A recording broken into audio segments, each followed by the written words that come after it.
You may be wondering what happened to the end of that episode.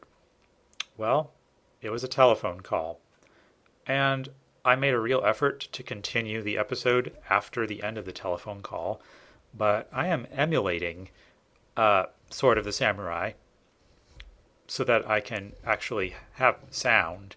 And also, my graphics card doesn't have the right modes in it to correctly render some colors in some games. And of course, it's got the 14H, 14, the size 14. It's got the font problem where it doesn't display fonts. For instance, in Alley Cat. Do I have that here? I don't know if I have that here. Let me see. Alley Cat.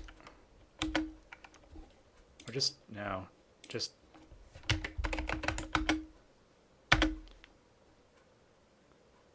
in the valley? Alright, that's totally wrong. I must not have it right here. But anyway.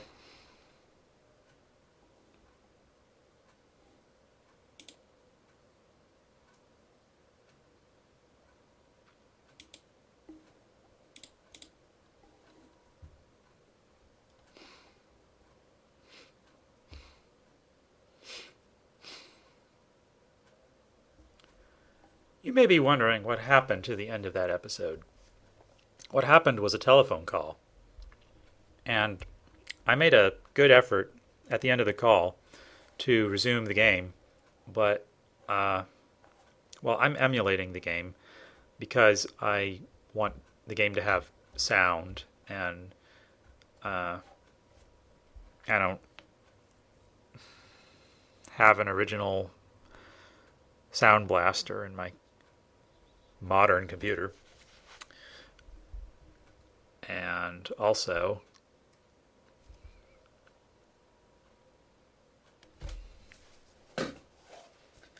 you may be wondering what happened to the end of that episode.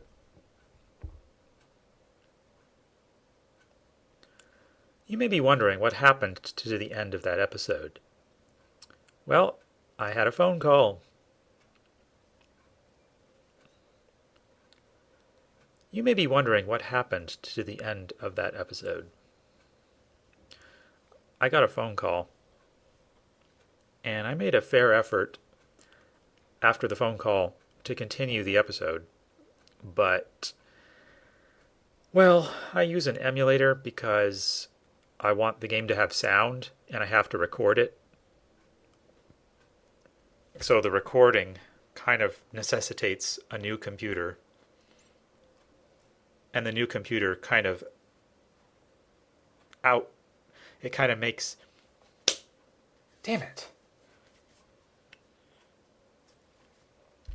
You may be wondering what happened to the end of this episode. Well, I got a telephone call, and I made a fair attempt to continue the episode after the telephone call, but I run the game in an emulator because I want the game to have sound, and it has to be recorded. And I don't have an old sound blaster in my new computer. And also, the new computer has like a graphics card that doesn't render colors. It doesn't have all the color palettes that an old graphics card has, and it doesn't have like the mode 14H or whatever it's called text in it. So what all that means is some games just don't look right when they're in NTVDM. So I'm using an emulator. And when I Alt-Tab out of the emulator, here's what happens. Look, it's cute. Look, it's so tiny. See? So tiny. So I actually recorded the end of the episode like this, forgetting that it was going to be tiny like this, and this is useless. But anyway, I just walked back to my estate from the province that I was in. Nothing happened. Nothing. I didn't do anything. So, anyway, next time on Let's Play Sword of the Samurai, I'm going to work on getting my assets back up here. Down here in the corner, this tiny little thing. What happens if I do this? Oh, that looks terrible. Ooh. Yeah. And here's the manual, which is full of good information, like what all those icons mean, although it doesn't really tell you what they. I guess they don't do anything necessarily. I don't know. It's loaded with good information, though. It really explains what's going on and makes it, uh, more interesting. It fills in the blanks that the game doesn't fill in for you. Committing treachery against a rival, treacherous murder, treacherous theft, treacherous frame up, and assassination. How about that? If you become aged, you will find that your physical skills begin to decrease markedly. Yeah, I thought I was a little slow in that battle on the road. How about that?